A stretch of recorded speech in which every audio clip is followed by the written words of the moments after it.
Yo, yo, yo, yo, yo, what is going on, CoD Familia? It is your boy BN, aka Mr. Kingdom Builder, and today we are checking in here with SS2-3, which is, again, the big mumbo-jumbo KVK division where we have TFS and NOIR facing off. At the moment, we're currently watching TFS and FS facing off against NOIR as they ended up making a pretty big push over here into the NOIR Alliance Fort. And just to zoom out a little bit to give you a nice overhead here, you can see where the positioning is.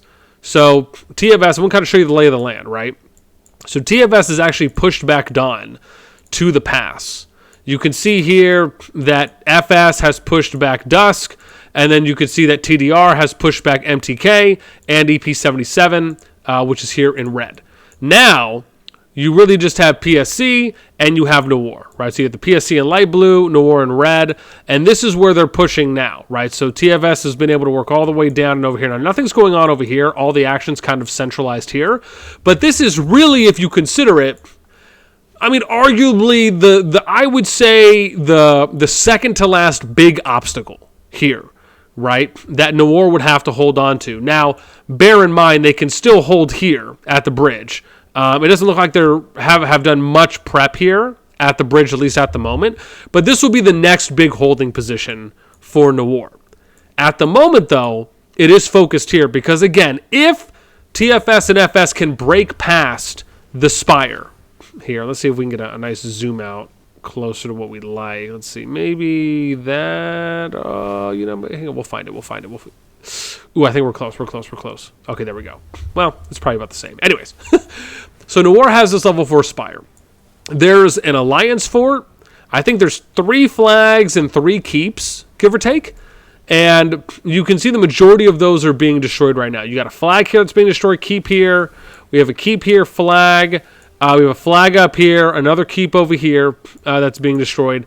And then you have the main AF, right, that's there. And then you have this forward force. Now, the Alliance Fort, I believe, is going to be really the big one they're going to have to hold on to. This has 2.5 hours, and I believe when they started it got to about 3:10. They've been going for about 40 minutes, so I think it was probably at around 3:10, give or take, when they put everyone on it before. We ended up seeing where the time is now currently. Given that, this is the choke they have to hold. They have to hold this Spire choke here, where they're able to hold off. And you can see the Spire's doing a little bit of damage. However, TFS and FS have a pretty overwhelming numbers at this point. And I think when we last checked, I'll have to see where they're at. Let me see. That's the help channel. Let's go and take a look and just see how many people do they have in VC right now. Yeah, so they got 87 people right now here in VC. Right, and I can probably show that off to you here, right, where you can see that. So if I click here, you'll see 84 plus 5. See, now 88. Right, just give some love there to the peeps that are hanging out there in the V Scissor. So again, good activity. Now, bear in mind, I think that top one that we showed, never mind, they are all, because sometimes they'll put TFS in Gen 1 and then FS in Gen 2. It looks like they're just kind of all mixed in at the moment. But it is still a really good showing. Once again, I think TFS and FS have really been showing us, and again, bear in mind, right? We're talking about the number 1 alliance right now with TFS, where the majority of their players are spending as much as the other top alliances. And I say that just to provide a healthy level of context so people understand that, one, this KVK has been the longest lasting KVK, and you could argue the most sustainable KVK out of the 9 Season 2 Plus groups from 1 through 10, and then I think it was 22 or 21 through 90. And when you look at that, and then obviously you can look at some of the 100 pluses, there's a couple other groups in there as well. But really for those main 9 that we covered early on, this is the longest lasting one. And because of that, it obviously has been, you can easily say, the most enjoyable to watch because there's just been a lot of PvP that has been happening. And I think that's the hope. However, like we've talked about before, if you looked at the majority of other KVK groups, the majority of the fighting was pretty much done within 2 days, right? If you want to give it a conservative number. 36 hours is probably more accurate, but if you want to conservatively say the PvP lasted for 2 days and it was pretty much done, right? These groups basically prepped for the most part about a month and a half for just 2 days of PvP. And sure, you'll have some hit and runs, you have some blitzkriegs here and there, you'll have some retaliations, but it's not going to be as long-lasting and as sustainable as what we're seeing in SS2-3, which, to be fair, has just been an absolute blast. It's been a pleasure to watch, even though NOIR and friends are getting pushed back, and that's just, again, from what we're seeing and from what's happening. It still has been an absolute pleasure to see how things have been unfolding. And bear in mind, right, this was 4 alliances versus 6, right, where they came in with Dawn, Dusk, EP77, NOIR, PSC, MTK. This totaled about 36.6 billion. On the more Brez side, this was TFS, FS, TDR, TNS, right? They had about 32.7. So you have about a 4 billion difference from when they started. And again, I mean, you could make the argument on, maybe some of the lower ranked alliances on their side, which was PSC and MTK, right, that they came in at 3.7 and 3.2 billion. Lowest for the other side was 4.2, right, with TNS. And yeah, maybe some of those, because they're lower powered, right, you can argue if they just combine that, it's kind of 5 versus 4. But again, I mean, it is still activity at the end of the day, even if not every single player a part of those alliances is going to be as impactful as like a NOIR or TFS member. There still is a little bit of factoring there. Looks like NOIR Stan running the rally right now. Madeline.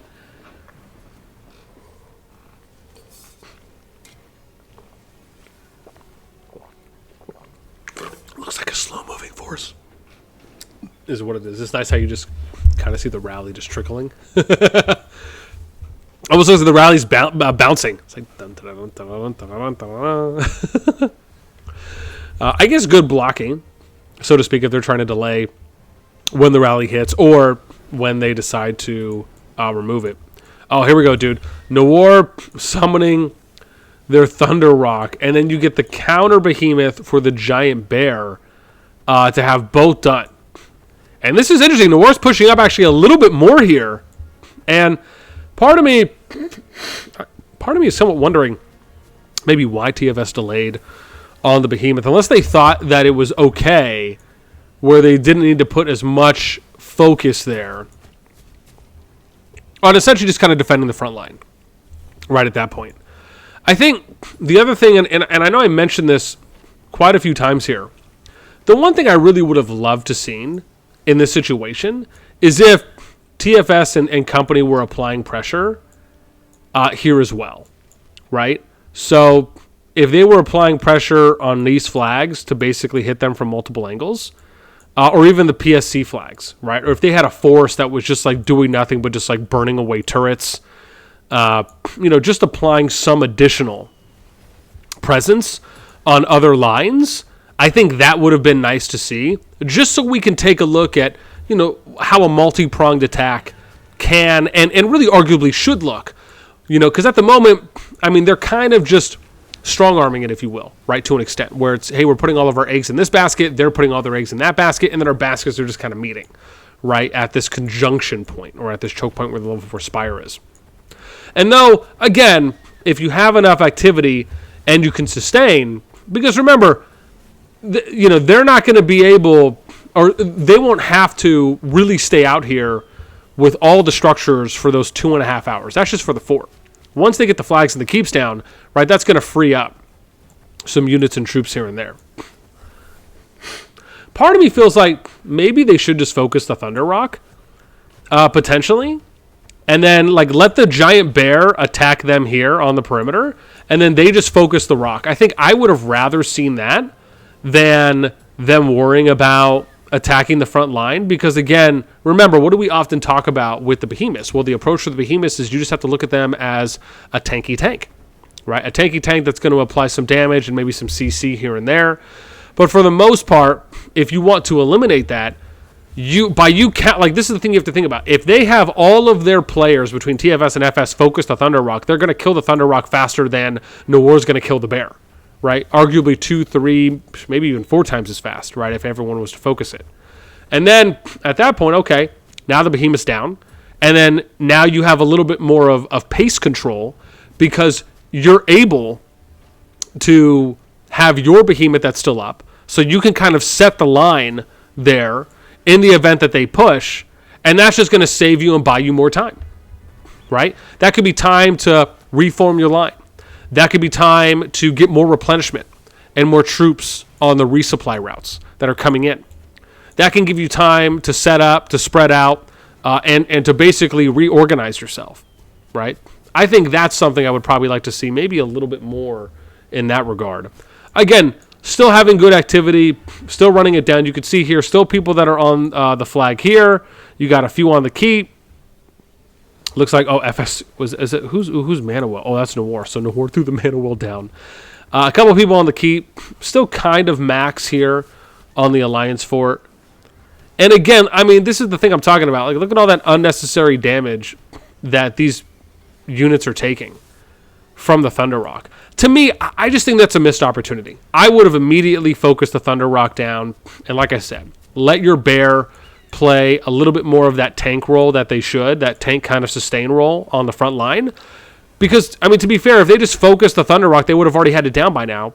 And then now you're able to start regaining presence control there on the front line. And look at this. And look what's happening. Right now it looks like they're focusing, or they were for a minute, focusing the rock a bit more. Right? And even if you, and it's the thing, right? Like, you don't have to chase the rock. Right? If the rock's going to run that far away, there's no reason to chase it. Just let the rock be. Go back to focusing the front line. Again, utilize your operating area as essentially here, right? Where the moment you see the rock come, so like your operating area should be like this, right? So if the rock comes anywhere in or around this circle, then you can go ahead, right, and attack. But if the rock is essentially going to, be over here in this space, or over here as an example, or maybe somewhere up there, right, that's a little farther away from structures and from troops, then you don't necessarily need to worry about it. But of course, be cognizant of it.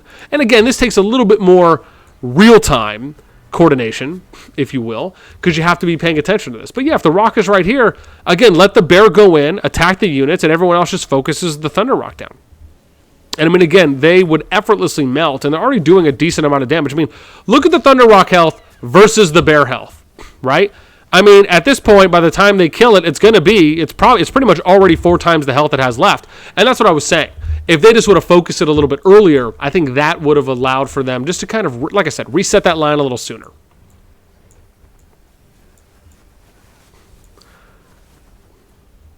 Yeah, I would have even loved to see them use some flying. I guess a little bit more than they have been maybe recently.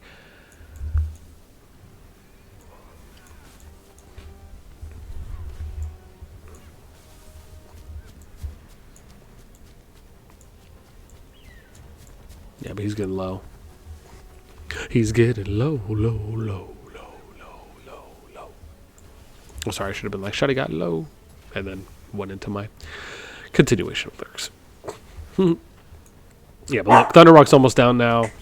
And then Bear's still going to be good. And then hopefully we'll see them kind of reforming. But really the biggest thing here in this situation is how long are they going to sustain, right? Because that's the thing. If you're getting on at this time, you're expecting, if you're going to try and last until, 21 UTC, 22, give or take.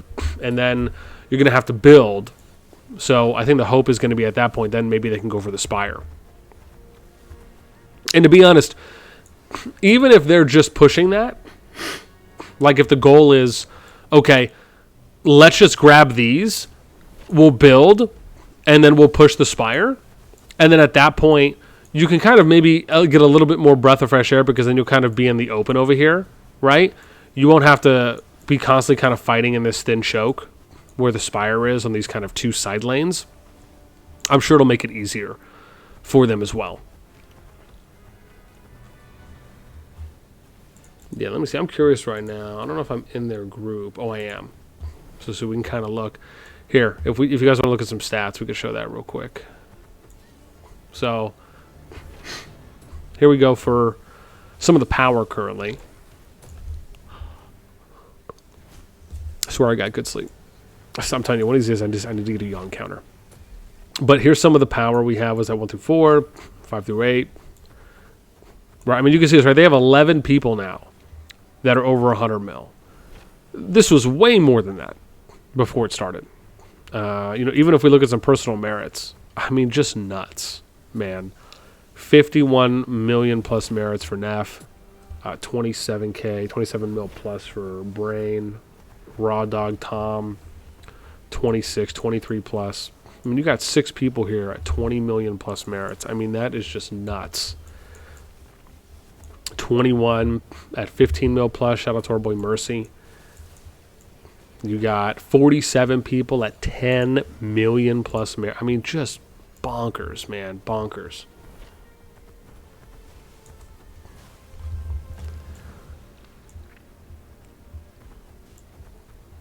I think the one thing that really interests me, though, here on the NOIR side is, I guess I'd love for them to be spreading a little bit more. It really feels like they're kind of picking the lane and just fighting from it. I mean, TFS and FS at times are extending far enough to where you could at least try, like, lining up like this, right? And then trying to hit at max range. And then that way, if they decide, okay, well, if we're here and then we're going to back up here, okay, then you just set up in front, right, like that, or you go like this. Sometimes it's like creeping, right? Sometimes you're, and I don't know if this is the best way to do that, but just to kind of show my, oh gosh, I gotta do this a little slower. There we go. Like this, right? Where you're kind of creeping up line by line. Sometimes that's how you're going to approach it when you're fighting in this kind of wide to thin to wide choke point, or you're fighting in just like consistent width lanes. And sometimes it's, okay, we're going to form our line. Okay, we'll attack from here. If it looks like we could push, then we'll push a little bit in unison together, form up our next line, and then we'll go ahead and keep doing damage. Or you're just playing the poke game until you can potentially reform your line. And there's a couple ways you can go about it, but in the simplest form, that's how it really should look when you're trying to push out. I think the challenge that I'm seeing right now is that NOIR is kind of bundling right here on this right lane, and you're not seeing as much action here. You're not seeing as much engagement on the northern small choke. It's all kind of condensed here. And yeah, you could say there's a little bit here as well, but for the most part, it's here on the south. I think the thing for them, where just, again, this feels like a little bit of a missed opportunity, is maximizing the width there, because you're just taking a lot of AoE damage, right? That's the one thing we always talk about. When you're bunched up and you're herding, if you will, or kind of hiving with multiple players then layering on top of each other, you're always going to take more AoE damage than your opponents if your opponents aren't doing that. Yeah, I guess that's the simple way to put it. Yeah, but this isn't bad. I mean, you can see here, right, formation is pretty tight. You got groups here all the way to here, right? And this particularly looked nice right around here for a minute, what they had going on there. But then it's just a matter of like filling this area out and then again pushing up. Like you want units to be here, you want units to be here, right? You want to make sure you're filling out the width with active fighting, right? So it's not just, or it doesn't come across as though, you know, like the majority of your damage is being dealt from this area, right? You want to get spread here and you want to get spread here. And again, geez, man, look how long this bear has lasted. And I'll say, I mean, again, man, there's really good activity. All right. Ooh, maybe I'll try and get an image. There we go. Got a little screenshot. Bam. Always got to get those when we're recording because I always forget. Where's it going to pop up? Nice. Okay, it popped up over there. Lovely.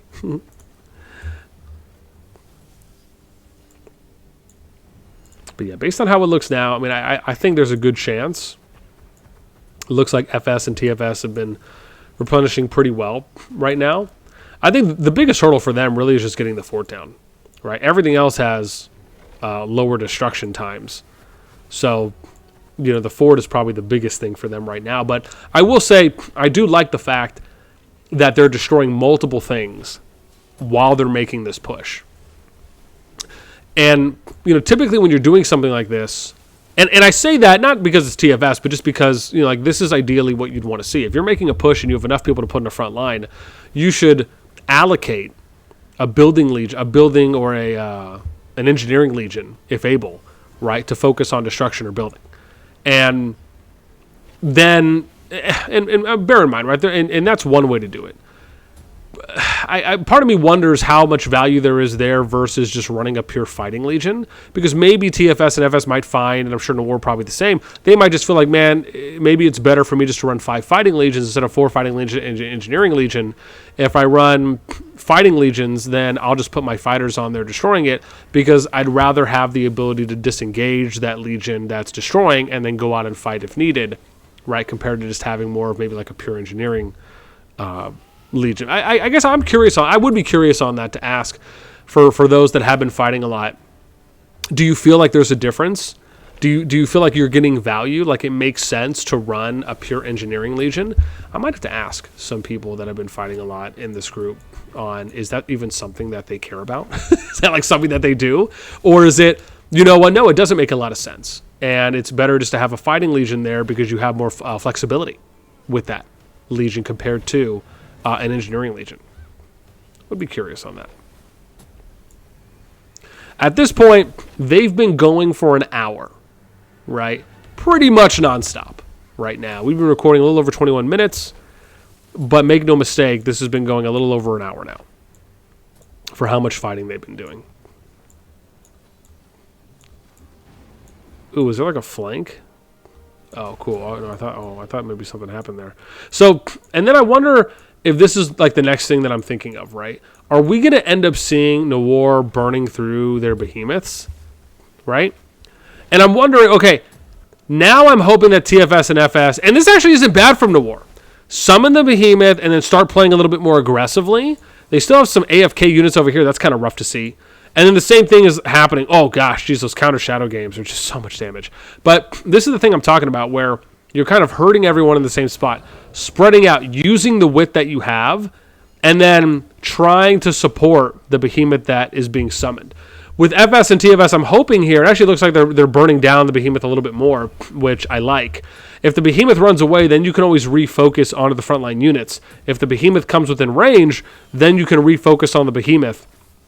At that point, I think that would actually be okay. What would almost be dope to see is if everyone who's destroying this is able to like disengage and start immediately attacking the giant, and then focus it, and then go ahead and re-engage. That to me is the next level of how you utilize. Like if you want to show me that your alliance is what I would, and this isn't like just for TFS, but just for anyone in general. If you want to show me that your alliance is just like peak on the money and able to make those real-time adjustments and reactions, that's almost what I would love to see.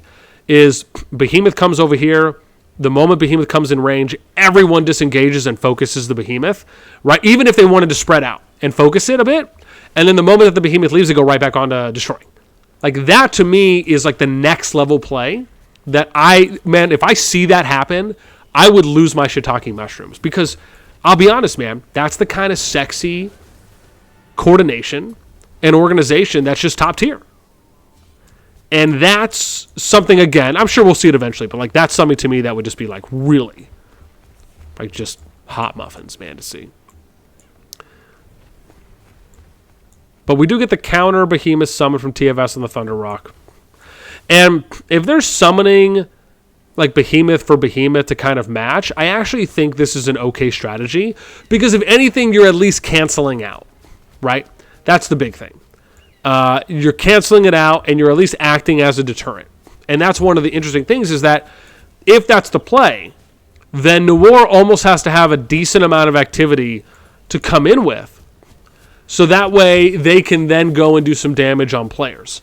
Especially if they're fighting on the perimeter of the range, then they might be able to get away focusing, or on perimeter of their opponent's Behemoth, they may be able to get away focusing some of the players or the PV or the open field legions a little bit more than maybe needing to focus the Behemoth. Now, if they're going to go in and dive a bit, where they're going in a little bit more within their opponent's Behemoth's range, then you basically kind of need to make a call on, okay, are we going to attack the Behemoth or not? And dude, look at this. Look what happened the moment that they started focusing the Behemoth down, already at pretty much 40, 35%. And again, that's great. That's what you want to see.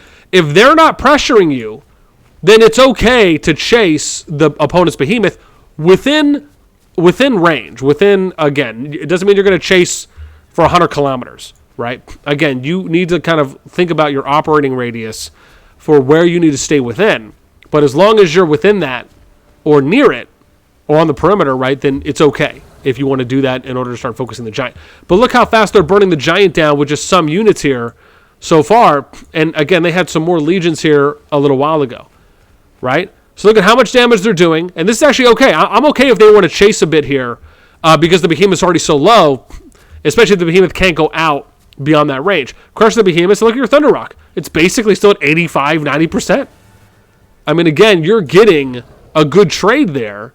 And then it's a matter of, okay, well, now you can, if you want, fall back, reset your line, let your Behemoth. Oh, Circer's running Behemoth. Good job, Circer. Good job. Good job, Birdie. Fly, Birdie.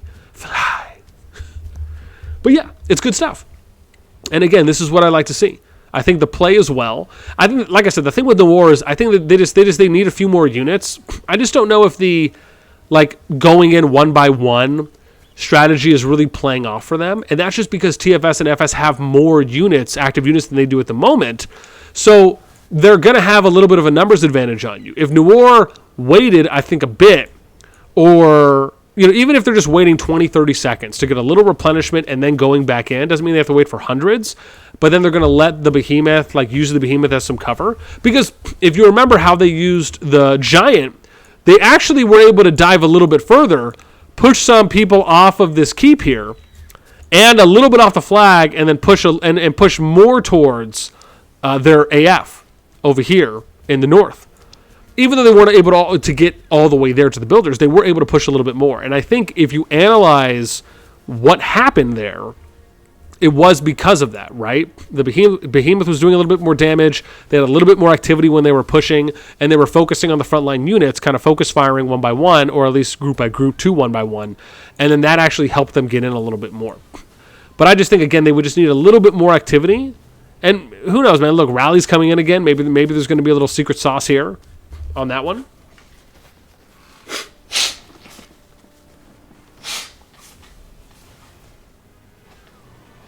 Yeah. Looks like Pharaoh's running this one. So we'll see what happens. Oh, interesting. So running the Rally here. Okay, so to me, this is it. If you're going to run the Rally, my thing is this. You're running the Rally. I would have loved for them to run the Rally or summon the Behemoth while they were running the Rally, right? That's something I would have liked to do, to where you're timing out the Rally hitting or canceling, so units are dispersed, and then you run the Behemoth in, you summon the Behemoth, and then you make your push on the front line at the same time. So that way, again, like I said, you're kind of doing this multi-prong attack, if you will, right? To me, that's something that I would have liked to seen, and now you just see the Rally is just where is it going at that point? Because the units are standstilled, and the Rally's it almost feels like they just need better smart pathing for the Rally. Dude, the Rally's doing the electric the electric swing, right? It's doing an East Coast swing or the electric glide right now. It's moonwalking backwards toward the Alliance Fort. But yeah, again, I'm okay with the Rallies. It's just, again, if you're going to do that, like I said, my thing is do it where you have this 3-attack approach. You got the Rally, you got the Behemoth summon, and then you have the frontline push, right, from units. I think that would almost garner them a little bit more than that. But yeah, it's very interesting here. This Rally's I'm going to do the cha-cha slide. This Rally's I'm going to embed myself in your units, and you're not even going to know what happens. It's just so funny, man. It can't get anywhere. It's so funny. It's funny but weird at the same time. It was a little bit over here. Now it's over here. It went in. It's just not going anywhere. Just nuts. Absolutely nuts. Yeah, I mean, I even think if NOIR PSC was running some flying units, that could even be something, too, as well.